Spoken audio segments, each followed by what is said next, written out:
Hello, everyone, and welcome back to another episode of the Brief Nerdity podcast. My name is Trent, and I will be your host for this evening.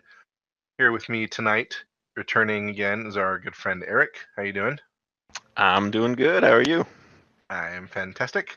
And then joining us for the first time this evening is my good friend Ben Smith, to distinguish him from all the other Bens in our world.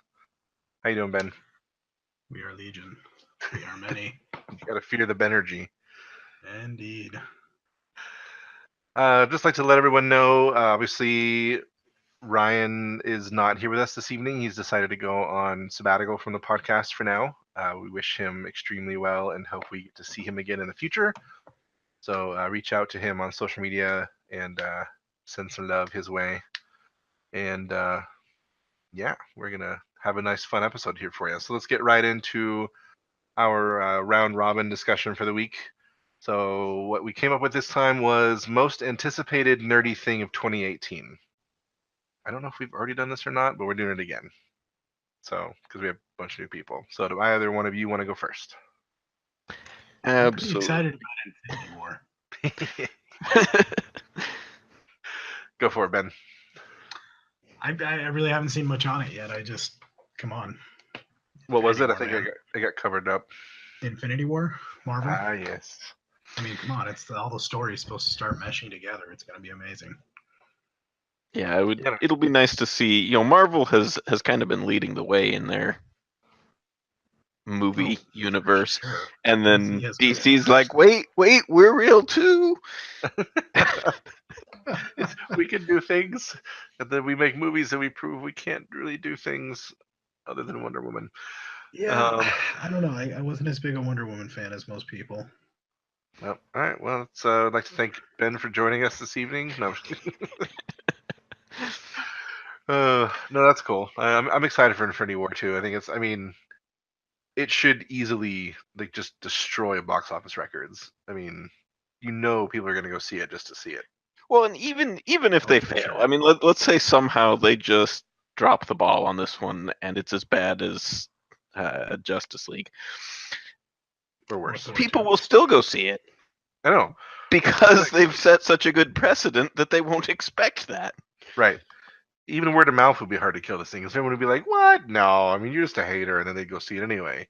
All Like- I can say is if Batman v Superman can rake in that kind of money, they'll be fine. Yeah. Like I think the hatred on Batman versus Superman is over the top, but that might need its own podcast. I think it's perfectly justified. It was a horrible, horrible movie. It was certainly not a cinematic masterpiece, but I have reasons why I don't think it was as bad as most people do. And that's fine, but Lex Luthor, I know it's been said a million times, is beating the dead horse, but I just no. So much no. yeah. Yeah. That's Anyway. Lex Luthor's in the past, and then they just got this twitchy weirdo. Yeah, he's a little bit better on the boat in Justice League, but I think he's one of the things that'll go away during Flashpoint. So Unfortunately, I still haven't seen that one yet, so I'm gonna have to get around to that soon. it was. I didn't hate it. I thought it was fun. I mean, The reviews I've heard on it, it was much better than the previous stuff they'd done so far. Was kind of the general consensus I was getting. yeah, I'll go with that too. So how about you, Eric? What are you looking forward to most this year? So, optimistically, the third book in the King Killer Chronicles. Yeah, that's never gonna happen. But Good luck with that. more realistically, the next one, the Dresden Files, Peace Talks. I'm really behind on that series. Have they I still announced? need to read ghost stories. I don't think there's an official release date for Peace Talks yet, but I'm hopeful it'll be this year. I think that there's a good chance. How far out could an official announcement go for a book like that? Like 6 months, you think? Yeah, I would expect they'd know 6 months beforehand. Well, I expect they know a lot more than 6 months. I'm like, how long could they wait and then still make it happen? Is more what I was. You mean what's the shortest they could? Yeah, like and still have it work. I mean, Like, if they were like if really pulling their secrets close to their chest. I mean, Dresden Files has a big enough following that as soon as there's a date, everybody's going to know. I would Right. say they could probably get away with a 3 month lead in. So you're saying if we haven't heard anything by September, we should assume it's not coming out this year. Yeah. It's a long time. A little bit of side trivia.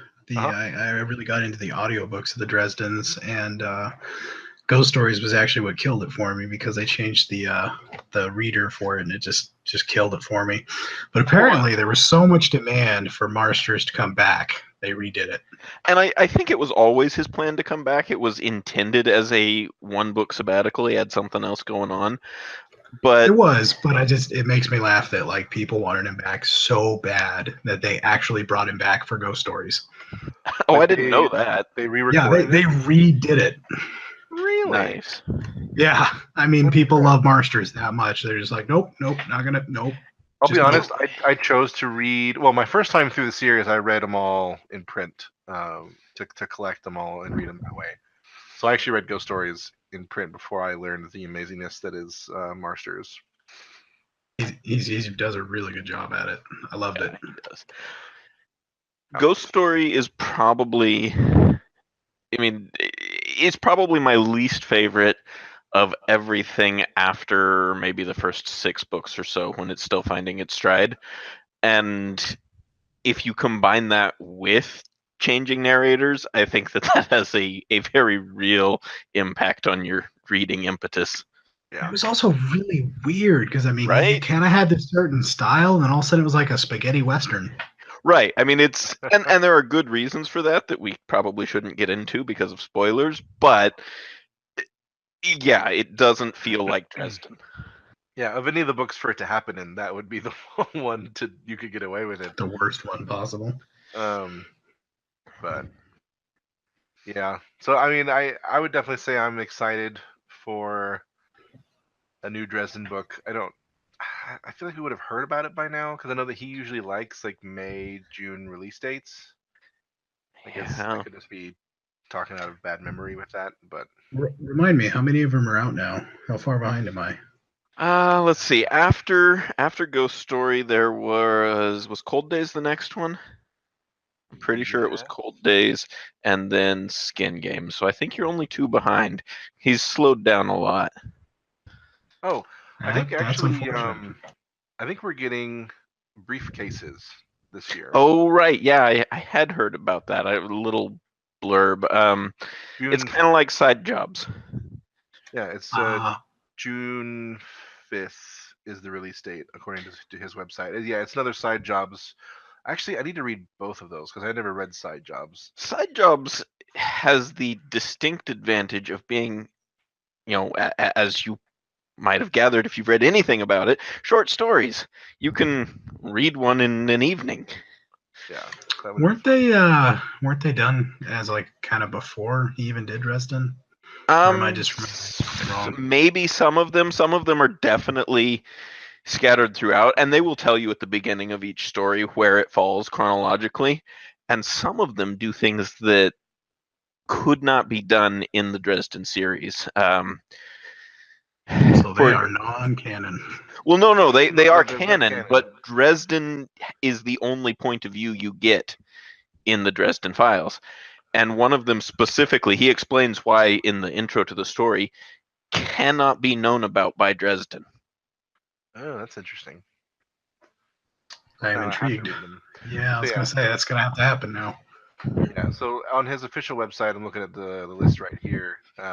Peace Talks, the upcoming one is number 16, and you only have, of the main series, Cold Days and Skin Game to read.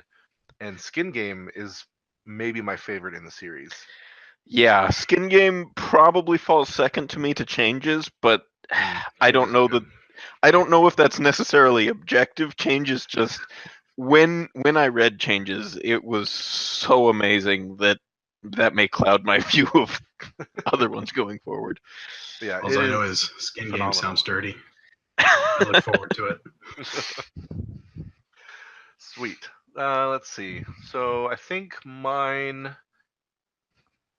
I was gonna say Infinity War. So I'll switch to the next Fantastic Beasts movie.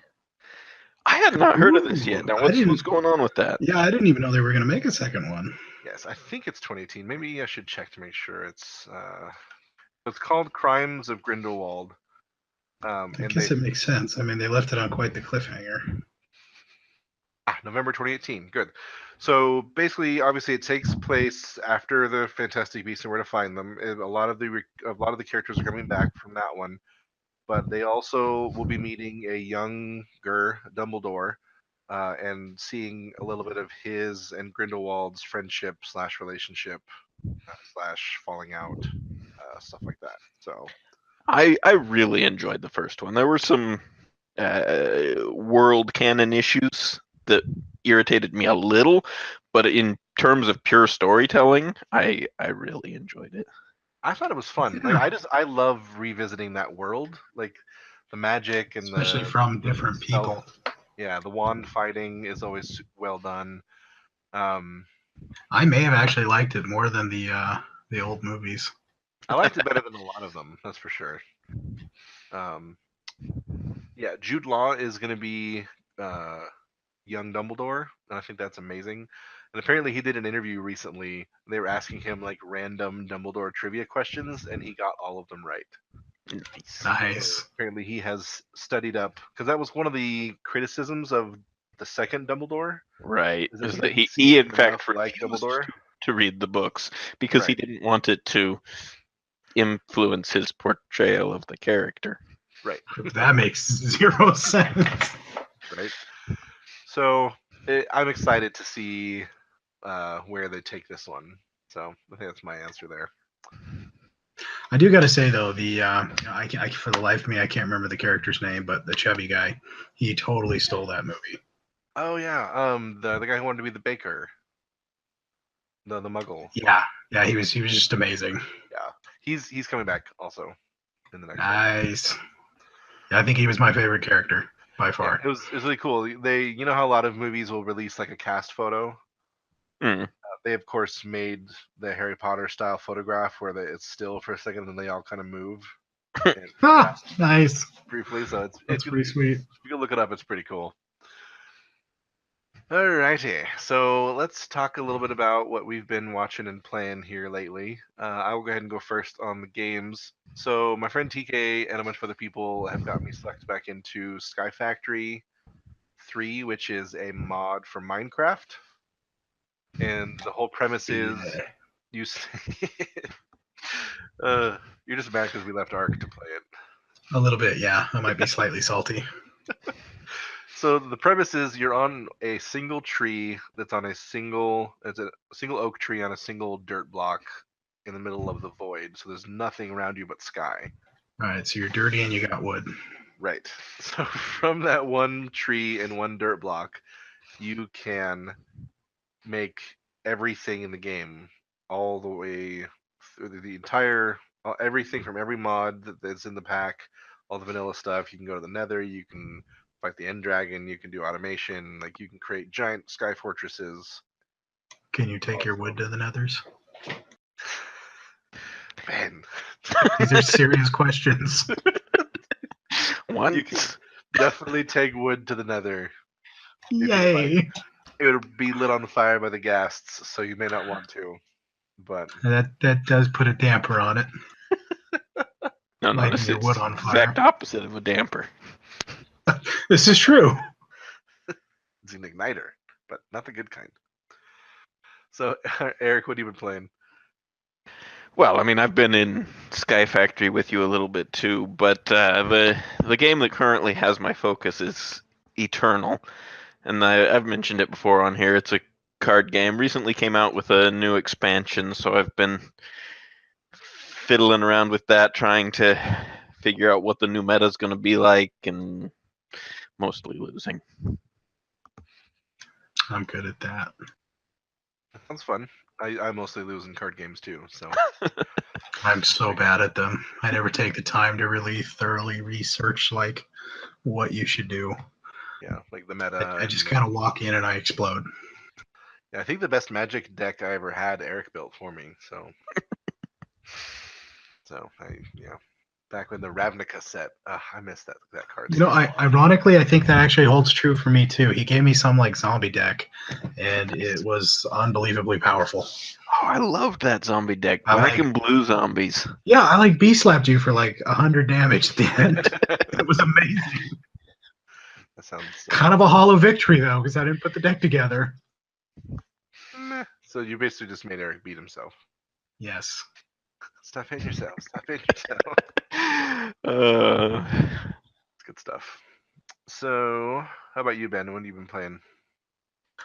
You know, to be honest, mostly just League. Was playing a little Arc, but people who shall not be named abandoned me, and that pretty much sums it up. I'm actually really looking to just find something new. I've been a little bored lately. I could use something fresh. I've actually been feeling a little bit like that too, if I'm being honest. Hey, you got your eye on anything? Let's see. I downloaded something the other day. Oh yeah, I'm finally gonna play Darksiders. It's been out for ages, and I've owned it for years, and I'm finally gonna play it. You know, I think Don't Starve just released a new content patch. Maybe we should give that a shot again soon. Oh, yeah, the multiplayer. Yeah. That could be fun. Or we could all hate ourselves as we die repeatedly. But, you know. Well, That seems more likely. that's what happened earlier tonight with League. Yeah. All the curb stompings. I love Somehow, with Master Yi, I managed to go like 2-14. That's on every Abraham. Master Yi game when I'm playing him. Yikes. I mean, it takes skill to suck that hard. Well, you should be proud of that. So proud. Do you guys know when the season starts? Because I was thinking about actually trying to do some ranks this year.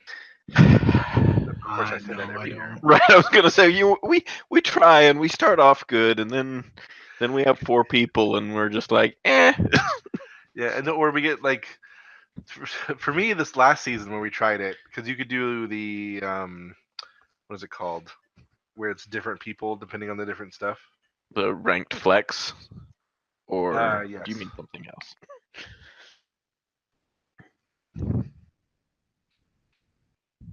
I mostly just play ARAM. Yeah, the ranked flex, it was fun because you had 3 or 5 or whatever, you could do ranked and it would affect that ranked score. But the problem is we kept having new people show up who hadn't done their placement matches yet. And placement matches are notoriously like all over the place. You could be playing platinums, golds, whoever. And so us poor like bronze 4 people are No, we're wood. Don't That's even get to be fine. bronze. like us poor like bronze 2 or 3 people who are like trying to like do our placement matches to jump up or whatever. We're like, no, go away. Please So. go do your placement Well. matches by yourself. Yes, I was gonna say I wouldn't be opposed to joining. that'd be really fun. So, let's see. Oh, tell us. I mean, I've talked about it a little bit already, but we've been playing in the Arc Aberration expansion. How are your thoughts on that expansion / DLC, whatever it is? I'm really enjoying the map. It's just loads of fun. Unlike Scorched Earth, I feel that they actually added a element of difficulty to it instead of just suckage. Because like, I know some people really like Scorched Earth, but I mean, to me, it was just tedious. It's like, oh look, there's a sandstorm. Okay, I guess I'm gonna go park my Argent on a cliff for the next 10 minutes, and I'm gonna go get some food. You know, so that wasn't exciting to me. It was just tedious. But this one, it feels like there's a bit of a harder difficulty, especially since you can't fly. I mean, that's huge. Yeah. In Arc. I mean, let's face it. You used to be able to get a flight super early. It made things so much easier. Now you got to go catch a dragon that'll rip your face off. Well, you got to Yeah. evade a dragon that's trying to rip your Yes, face off because yes, you just stole its young. Yeah, me and Josh went down there. We stole a level 3 egg and then got gangbanged by 7 dragons. I stole the brutal. baby. I stole the baby, but I'm a Yeah, dragon. My name is Tickle I never Baby. played Scorched Earth. I just wasn't Lucky in the you. mood for Arc at the time. But yeah, I mean, It was you not can have great. something that is hard without making it actually challenging. I mean, it sounds like Scorched Earth. Yeah, there were a lot of ways to die, but there was no reward for risking them, so you just didn't. Yeah. Well, yeah, I mean, there were a few things I like. I mean, I'll give it some credit. I thought the lightning storms were gorgeous, and that was fun. Yeah. I don't think they were wyverns yet until Scorched Earth, so I mean, those were cool. But yeah, just like the superheat time, the fact that everything degrades faster. I don't know. To me, it just was tedious.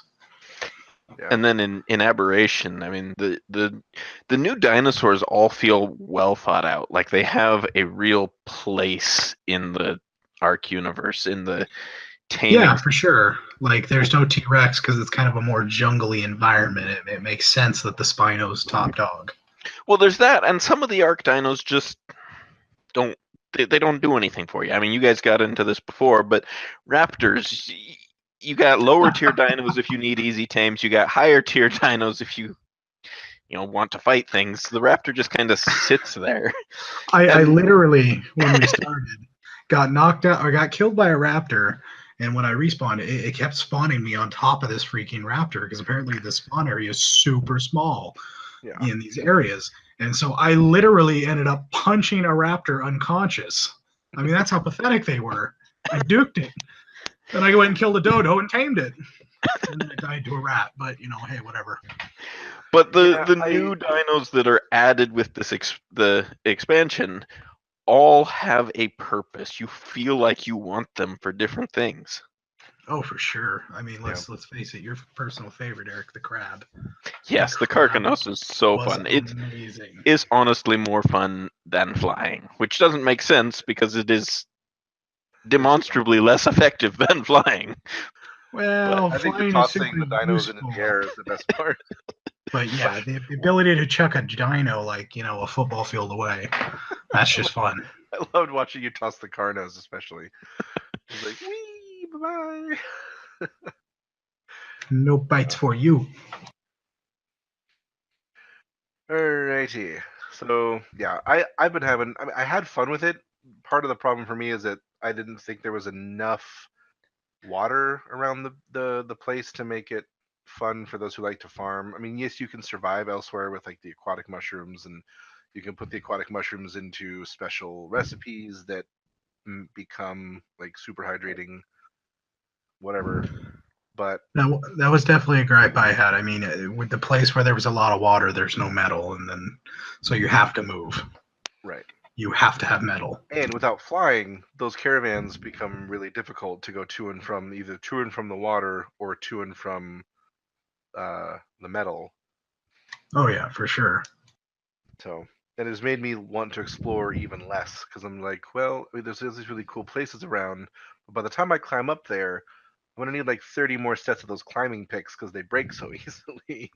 And don't forget, you're gonna die of radiation. Right. Because suddenly you're just gonna trip balls. The mushrooms, I hate those mushrooms. I think that's a really clever addition. If you're careful and move slowly, you can avoid them. And if you are running around like me, well, you're gonna be hallucinating a lot. And pooping yourself to death. Or if you're like me, you go to the surface of the Ark and you burst into flames when it turns daylight because you didn't know that happened. I hear you should avoid that. A little bit. Goodbye, 220 crab that I had. Oh, sad You will be missed. Now he is bisque. Yes, we made bisque. Crab bisque, which is probably going to be blue because their blood is blue. Yes. So the crab meat would be blue. Anyway, so Ben, what have you been watching? Well, I mean, one of the, I guess, particularly nerdy answer is DBZ. I guess not DBZ. Dragon Ball Super. It came out. Loved it. Had to watch. It's just one of those things. Hey, there's no shame here. This is a safe place. I've been enjoying it. I think they're doing a lot better with the newer stuff than the old stuff. It just keeps getting better and better. Was this like a brand new Dragon Ball series then? Basically what happened is you had Dragon Ball, then you had Dragon Ball Z, then there was the abomination known as Dragon Ball GT, which is not canon anymore. And they literally just kind of wiped that off the floor and put Super in there. Interesting. There was a lot of inconsistencies in GT. Like they make a big issue out of how Saiyan hair isn't supposed to grow. Then all of a sudden you get to GT and Vegeta's got a crew cut. And you're just like, wait, what? Kind of like that Highlander 2. Everybody just pretends that didn't happen. I was never a big fan of the whole monkey form thing either. It was just kind of ridiculous. I'll be honest, I've never seen an entire episode of Dragon Ball anything. Although, funny enough, I've seen the movie. Yeah, there's a lot of movies. The live-action movie? The live-action movie. Yeah, that was pretty terrible. That is only worth watching if you watch it riff tracked. If you watch it riff tracked, it's amazing. It's one of those it's one of those that's like it's almost so bad it's good movies. Like if you're in a room with enough people who understand what kind of movie you're watching and you make fun of it together, like that's really fun. Oh man, you just really got to wonder though. I mean, it's like, did they read the source material in any way, shape, or form? Well, apparently because they knew like the Kamehameha thing. No, just they just went on, they just went onto a Reddit board and were like, all right, we like this, we like this. Like the whole premise behind the show. I mean, it's like the very thing of the show is that they're martial artists and that they build up ki in their body, kind of a spiritual force, and they can use it to shoot like what would be more considered a plasma blast. And in the movie, they just kind of, fart on things. Yes, Whoosh, but with power. Some air. Blue farts of power. Yeah, sure. Let's go with that. That's about what it's summed up to. Sounds like a weapon in Risk of Rain. Sure. Or Despicable Me. How about you, Eric? What have you been watching lately? I am almost through with The Blacklist. Ooh. I don't know what this is. So it is kind of a crime procedural.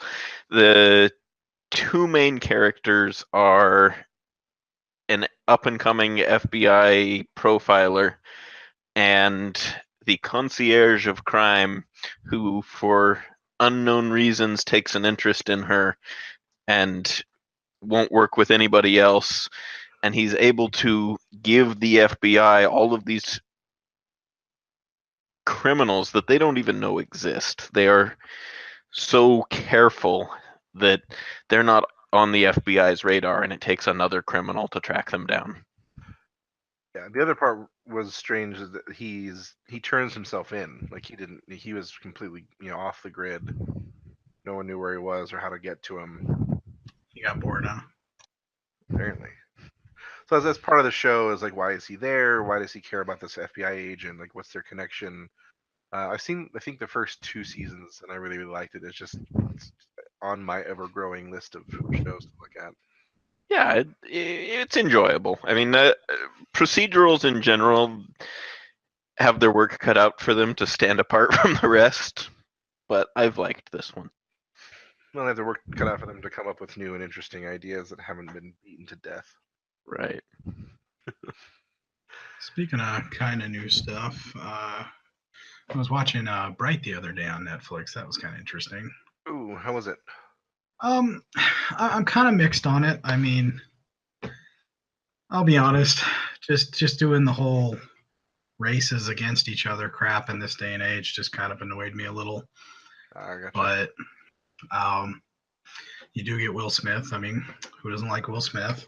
And I really kind of liked the fact that, usually when you watch a fantasy like show, movie, you name it, there's always this real fantasy element to it. Like it's not of this world. I mean, don't get me wrong, that's a great quality to have in a lot of shows, but I thought it was really interesting that it's just like commonplace, everyday.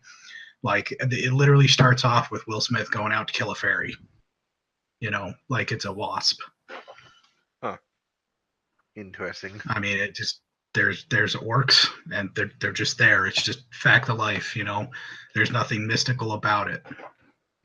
Sounds kind of like Shadowrun, but not as fun. Yeah, I mean, actually, yeah, Shadowrun is really what it made me think of. It's just like if society, if all that kind of stuff was actually a part of society, instead of a story. That sounds interesting. So it's worth a watch. Nice. Might not be the show for everybody, but I'm enjoying it for the most part. Nice. So the thing that I've recently saw that I wanted to talk about was Jumanji, the movie that just came out here recently. Not the original, obviously, the new sequel slash reboot slash whatever. Have either of you seen it yet? I have not, but I've heard No. good things. Yeah, I mean, looking at the ads and stuff, I thought, oh, this is going to be silly. I'd like to see it, but I didn't expect it to. Yeah, but to come be on, much. it's, The Rock, Kevin Hart. I'm okay with that kind of silly. Yeah, it is very silly and very funny, and surprisingly funny. And it's a really well done action comedy. And I had just for the most part, I'd say like 95% of it was just amazing, and the rest of it was good or decent. Like I don't know why, even though I haven't seen it yet. Maybe it'll change when I watch it, but like I wasn't a huge fan of the concept of like those aren't the actual people, the whole they're the game characters or whatever. it's actually really well done, and as a gamer, I think you'll like it even more because the way they bring so many game design mechanics into the world that they're in that like it's really funny. Like the movie like thing that they're like the game that they're stuck in like has cutscenes. Like it'll like he's telling the story about what happened, and all of a sudden we're seeing like the other screen or whatever. Like we're seeing the cutscene, and all of a sudden the actors' voices come over like, wait, where is this? Where are we? Like how are we seeing this? And they're like, oh no, guys, it's a cutscene. Video games have these things, and it's just it's That really is kind of funny. cool. So the Avatar thing is actually done pretty well, I think. So I'd Okay, recommend well, it to I anyone. was kind of iffy on it, but that does make me feel better about it. Yeah. So go see it. It's fun. I likes it. So getting into the meat of the episode a little bit. There's a subject that I've kind of wanted. I can't speak today. There's a topic that I have been wanting to talk about for a little while now. It's about franchises, and obviously, like movie franchises, video franchises, and like video game franchises are going to come up a lot. But like thinking about like book franchises or franchises that cover all of these, like Marvel or Star Wars, Star Trek, things like that. Do you guys like kind of like the repetitive, always regurgitating nature of franchises, or do you think that they should go away? I am firmly in the camp that a franchise should end. Now there's room for an exception to that, but a story needs an end to be a good story.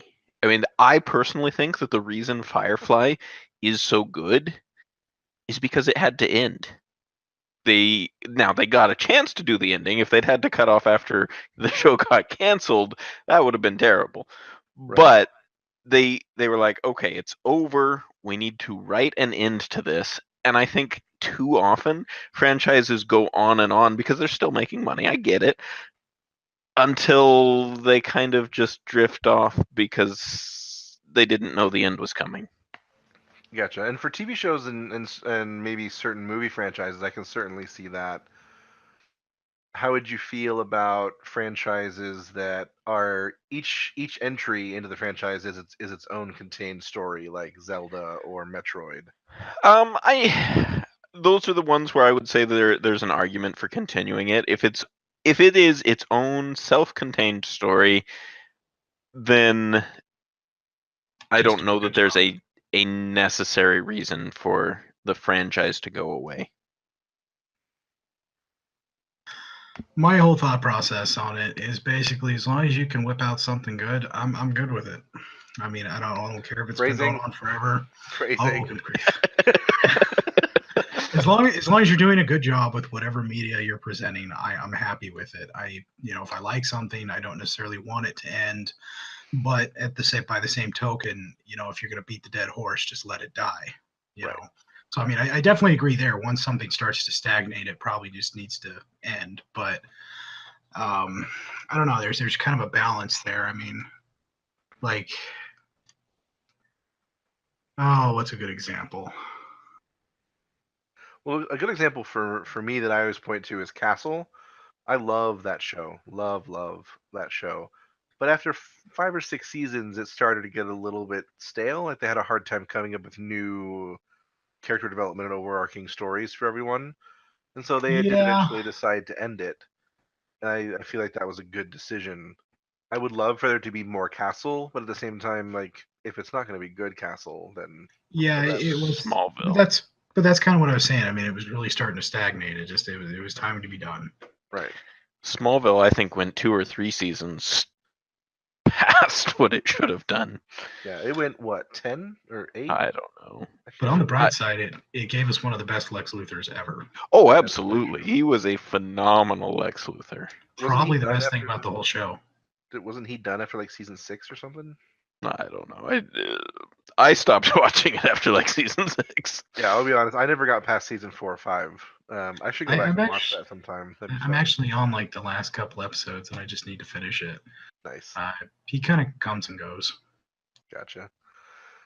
Um, yeah, I was thinking about this the other day. It's like it's funny the things that we consider, especially in video games, to be franchises, because video games are especially strange, especially when you look at things like Final Fantasy, for example. There is no, well, not no. It's better now than it used to be. There is almost no connective thread through the different Final Fantasy games whatsoever. Yeah. Yeah, their big thing tends to Um, be kind of their combat style, but even that has morphed over the series. I say without very much knowledge of the subject because I only actually played myself The Legend of Garland back on the NES, I'm pretty sure. or Nice. if it's a actual direct sequel, there were those. That's true. Because and then you start getting really complicated number systems like 10-2 and 10-3 and or whatever, 12 That's okay. The 7. 10-2 was horrible and should never have existed. By that token, I mean I'm not even sure 10 should have existed. So you Yeah, know, I only ever played 7, 8, and 9. I started playing one a little bit on my phone. Uh, I do not get the hatred that 8 gets. I thought it was a good game. Thank you. I knew I liked you for a reason. I mean, like seriously, the card battle was amazing. I didn't mind the draw system. I mean, Right. was it a perfect game? No, but I thought it was enjoyable. I thought the drawing system was better than the item system from the 9 from 9's system. Because like Yeah. you would end up equipping bad items just to learn the power from it, but Well, you not to mention handicap that yourself if while you're learning that power. oh yeah, and don't forget, the whole I don't know, the whole final boss thing. Actually, that happens with both 8 and 9. So, spoiler if you haven't played the game that's ancient by now. Uh, the whole, let's face it, on 8, if you didn't level your characters together, you literally couldn't beat the final boss. Right. And in 9, if you didn't have immunity to all status effects, you insta died. Wish somebody would have warned me about that. Yeah, Just saying. my problem with 9 at one point, it made me had to like jump way back for one of my saves. Was there's this part where your party is split in half, and you have to field parties for two different like places in the world, basically, and you jump between them. And I had only been really leveling, 3 or 4 people, and so it jumps to this other place where these other people are, and I'm like, crap, I gotta go fight a boss with these people that I've never leveled before. So that was troubling. Yeah, and But I can't remember. I don't remember if in 9 things leveled together or not. I mean, obviously it didn't level fully, but uh, in some of the games, they at least gain some experience. Like yeah, I believe in 8 they still gain some, but I think yeah, 9 there was just nothing. You either leveled it or you didn't. like how we're turning this into complaining about really old RPGs. Let's see. So I think we kind of talked about the franchise topic for. I don't think there was anything else to mind from this one. So Eric, why don't you launch us into the next part there? Yeah, so I've got a question for your listeners here. Now I manage a movie theater in a tiny town. So like when we had Spider-Man Homecoming in, we only had 27 people come out the whole weekend. Wow. Wow. Right. So I'm looking for ways to get people into the theater that don't cost a lot of money, which new movies do.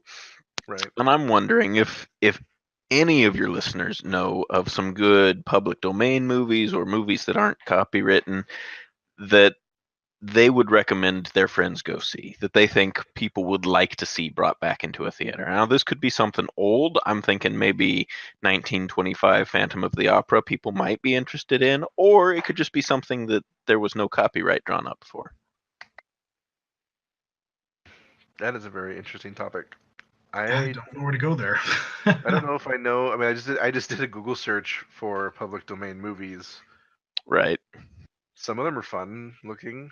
I'd like to try out Santa Claus Conquers the Martians from 1964. That sounds entertaining. Well, I'm hoping that some of your listeners have actually seen some of these and they're like, "Oh yeah, I enjoyed that, and here's why people should go see it." But if not, I'll figure something out.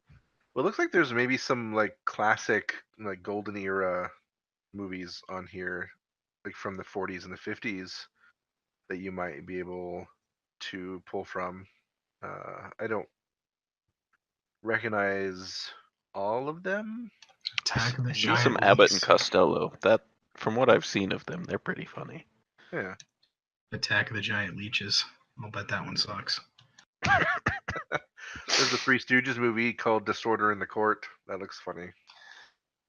So yeah, I don't know about legal, but I don't know how really legal it is to show it, but you could try doing riff tracks. I reached out to them and they never responded.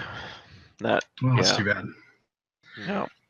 Maybe you just buy one and line the audio up. Well, and that's the thing, is that actually purchasing a DVD, purchasing a movie of any kind, does not give you the right to show it. Yeah, you have to purchase but a specific license. Yeah. No, I know you have to do that in movie theaters, but a lot of the riff tracks are like really old that's movies, that's which true. are supposed to be a lot They cheaper to do. Yeah, they definitely do tend to get older movies for specifically the same reason I'm looking at older movies. They're looking for things that no longer fall under copyright, but their content will fall under copyright. Yeah. Oh, here's Yeah, I here's guess a really that's well true. known well-known movie, His Girl Friday. That sounds, I know I've heard that before. It's a Cary Grant movie. Mm-hmm. So you should look for some of those classics like that, especially like the real big name Hollywood stars from the 40s and stuff. Oh wow, Have you 1939 Gulliver's Travels. have you heard of those Fathom event things that I've seen on the theaters all the time before movies? It's I don't know how the licensing works or how much it costs, but there's this thing called Fathom events that theaters put on. They're usually like one theater on like a Wednesday night or something. At least for the big theaters here, and they'll do like right now they're doing a big thing where you can watch The Room, which is the movie that Disaster Artist is based off of. They'll do like recorded Broadway musicals or operas that you can show on the screen. They will do like marathon stuff for TV shows. Like they'll show like if someone really wants to like put together like 4 or 5 episodes of the end of the season of Doctor Who or something, they'll put those together and show it as a thing. So you might look into Fathom events and see if those are like how expensive those are to license. Yeah. So yeah, that's kind of some ideas that I've seen anyway. So if someone has an idea, how should they reach out to you? Do you have like a Twitter account, or do you check your Twitter? No, I don't. I mean, yeah, they could go to my Facebook page, Raymond Theater Facebook, or they could just respond to this video here, and there you go. Hopefully, you'll see it at least. Yeah, you guys can send an email to briefnerdity@gmail.com. We'll pass it along, or comment on our Facebook page or Twitter, anything like that would be great. So yeah, let us know.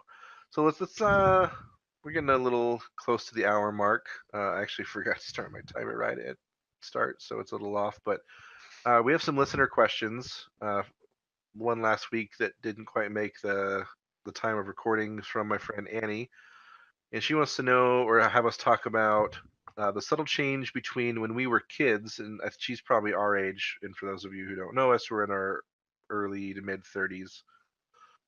As I said, the subtle change between when we were children and nerdy/geeky shows were something that caused a lot of bullying to the shift today where we have cons and groups and podcasts to explore, and like things that are geeky and nerdy have become like the most popular entertainment in the world. um like people are guessing that Infinity War will easily join the $2 billion worldwide box office club, which is ridiculous. I have to actually, I don't know. Growing up, I never really had a problem with that. I mean, I never really got bullied for liking geeky stuff. The only thing I can really think of is mostly just Hollywood. I mean, they used to portray nerds and geeks as frail, wimpy, stupid, not cool. That seems to have mostly changed, but I mean that's about the only real difference I've noticed. Yeah. Yeah, I also, I mean, I was definitely on the kind of extreme end of nerdiness in high school. I went and played chess at lunch or played Magic at lunch instead of going out with friends. But I never really Nerd. exactly. I never really had any bullying, any buddy poking fun. I mean, yes, I didn't do things with a lot of people, but they were okay with that. That's good. I'll be honest, I faced a little bit of teasing in high school for being a Dungeons and Dragons nerd, because I would read the books and carry them to classes and stuff, and read, like read spell descriptions while I was bored in the back of class, things like that. It wasn't ever huge though. I mean, just I think the nice thing. I mean, obviously I'm not from a small town, and so pretty much if you want to find someone who shares your interests, it's really easy. Especially in a high school, of like 5,000 people. Mm. Um, Yeah, I think my high school had 500. Yeah. so like I never We felt might have been in the 400. right. So like I never felt like popular or anything, but I also never really felt completely um, out of touch or bullied. The bullying that I received was from my sexuality and not from my, nerddom. Although it was interesting, being nerdy was a really convenient shield for, my sexuality for a long time because no one ever questioned why I wasn't dating. And I think that the stereotypes do still exist. People may not make fun of you so much, but I think there are definitely still nerd and geek stereotypes that people expect you to fit. Yeah. All I can think of now is the IT crowd when Jen gets hired. She's talking to Mr. Redham. What are they like? Standard nerds. I should watch that show. I've never seen it. It's pretty Really? funny. I You've mean, never watched it? It's I've never. amazing. I know, and I was an IT help desk guy. I should totally have watched it. you've probably heard kinda like seems half like the the lines thing. quoted to you. Probably. Have you tried turning it off and on again? The really, it's. I was thinking about this a little bit. I just finished season 1 of The Magicians on Sci-Fi, which is based on a book series by the same name, and the one of the main characters loved these children's books called Fillory, which is very similar to either like The Lion, the Witch, and the Wardrobe or Harry Potter in a way. Like it's very mystical, go to another world type thing. And he is a huge nerd of these books, and they're like for kids. So probably more akin to Lion, the Witch, and the Wardrobe. And you find out throughout through the course of the show, and it's pretty obvious pretty early on that Fillory is actually real, and it's one of many other worlds that are visitable by magicians and people who could do magic. And he keeps trying to tell like these people that he's become kind of friends slash just come together with these other people because of their circumstances. And one guy in particular, just like every time he brings it up, he's just like, I'm just so less cool being around you. Like every time you speak, or like he's like, you're such a nerd. And I'm like, you are literally in an invisible university for Magic, and like you think it's ridiculous that other like this fantasy world might exist. Like it was It does blowing seem a my little mind. silly. It was a little heavy-handed to me. I was like, you literally do magic. You can like teleport. Like this guy he's like a teleporter traveler guy. That's his power set. And I'm like, you can literally teleport anywhere in the world, and you think that it's silly that he believes in a magical fantasy land. Like, See, and I think that is actually something that a book like that would reasonably expose is people believe what they are used to and not one step outside of that. that's That fair. makes a good point. I mean, that really is human nature. See, like if someone started, well, I don't know. I mean, if they could prove to me that magic existed, I would be all about it. Right, because as Heck yeah. soon as they can prove that something outside of your current experience is real, then you're willing to open it up to everything else. True, but I would be really hopeful as soon as I heard about it that it was true. Because I think it'd be awesome. Let's be honest. If somebody was just like, "Hey, Trent, I can do magic," you're not just gonna be like, "Ooh, can I come to your van?" Oh, Let's take awkward. gravity I as an got example here. candy. We don't know how gravity works. I mean, we know functionally what it does, Yeah, but we know that it works, not how it works. right, and from a perspective of a person existing in a reality where things are not attracted to each other, they would look at us and say, okay, so they've got this magical attractive field, but they don't believe in fairies. We're so attractive. That's fair. That's fair.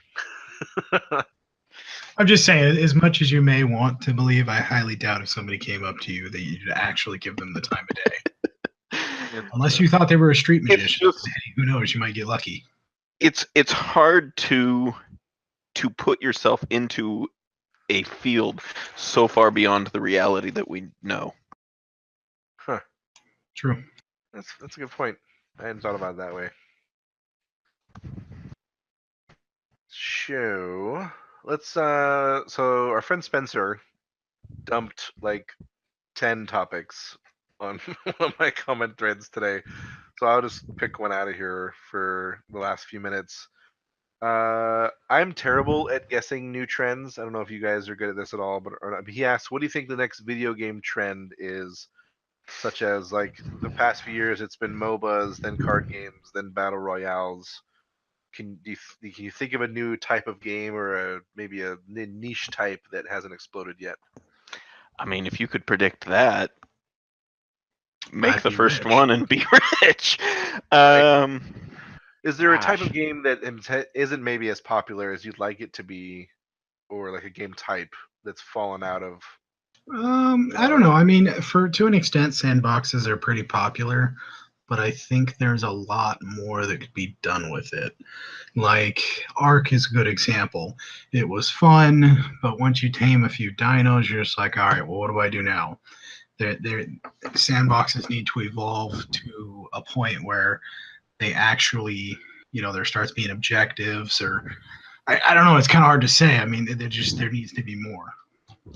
Yeah. What do you think, Eric? I don't know. I mean, something that you wouldn't even think of as a genre, like MOBA, for example. When the first one came out back, I think, as far as I'm aware, the first one was Dota. It wasn't a genre. It was a game. Right. And then all of a sudden it was. And now there's a million copies. Right, and that's the thing. But it's also existed forever before it even became big. And even like League of Legends was around for a few years before it really blew up. So it's possible that the Right. next trend is already here, and we just don't know it. Right. It's just a one-off game right now that nobody Right. thinks much about. I mean, like PUBG blew up the battle royale thing. Well, can we seemingly look overnight. at the trends among existing or recent fad games? I mean, so PUBG, MOBAs, card games. Just looking at those three, they are all directly competitive. Yeah. Has any game become a fad game style where you're either working together or anything other than competing against other human players? PvP has become very popular. Yeah, nothing I can think of. I mean, because you think about the really big games, like even MMOs, like the PvP part of it is huge. Um, things like Team Fortress or Ultima, it's kind of always been competitive.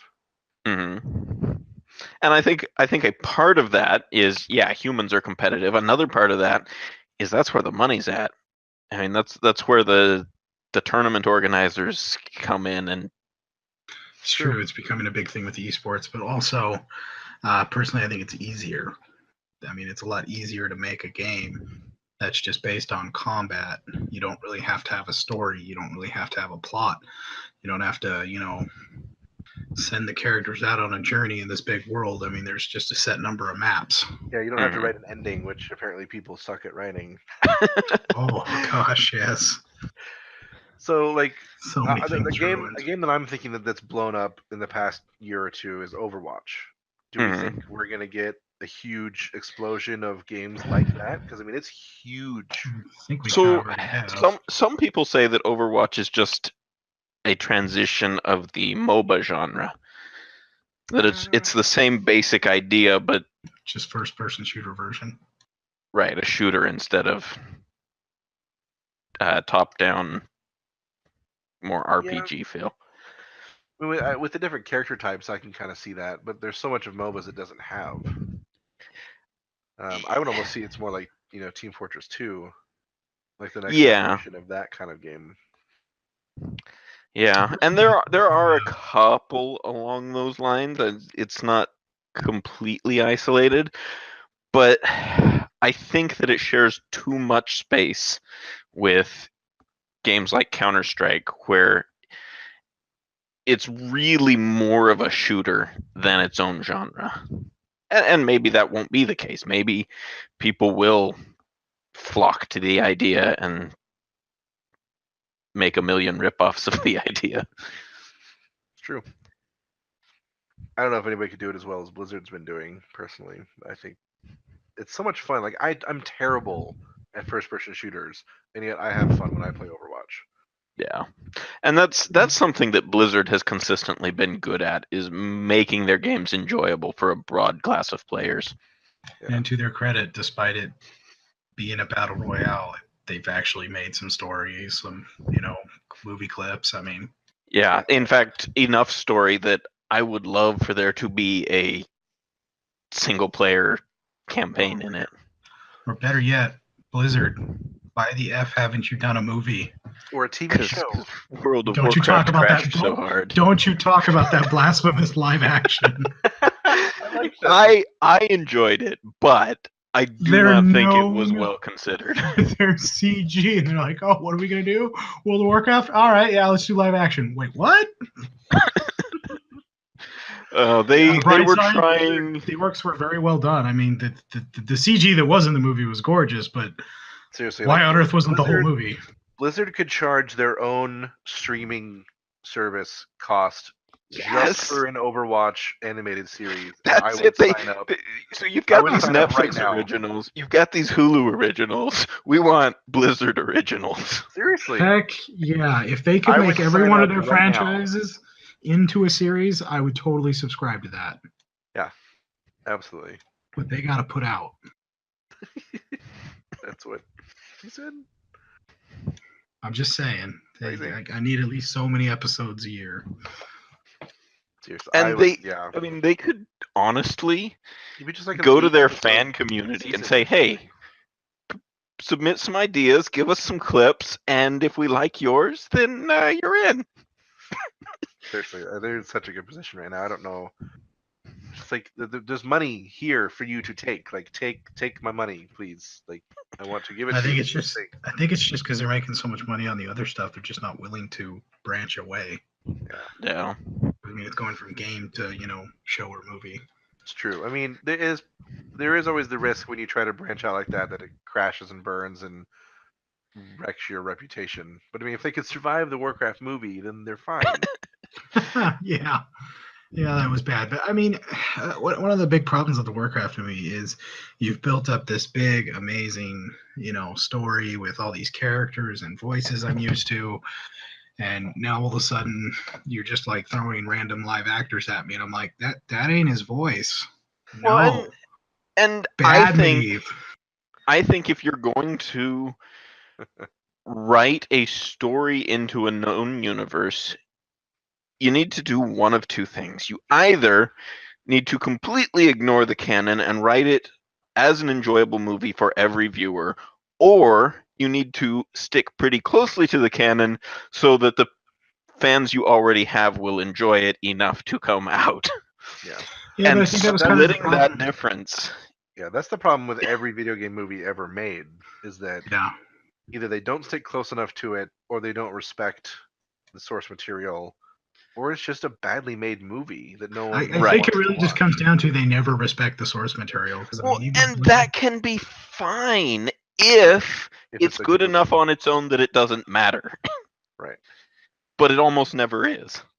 No. Case in point, Mario Brothers movie. Oh my goodness. Now there's a movie so bad it's worth watching. Heck That's yeah, true. I actually enjoy it, but not love because that it was movie. good. The movie's great. All right. Dennis Well, Hopper as that brings us to about an hour, so I'm going to cut us off here. But I want to thank both of you very much for joining me tonight. It's been a real pleasure. Thank you. Thanks for having us.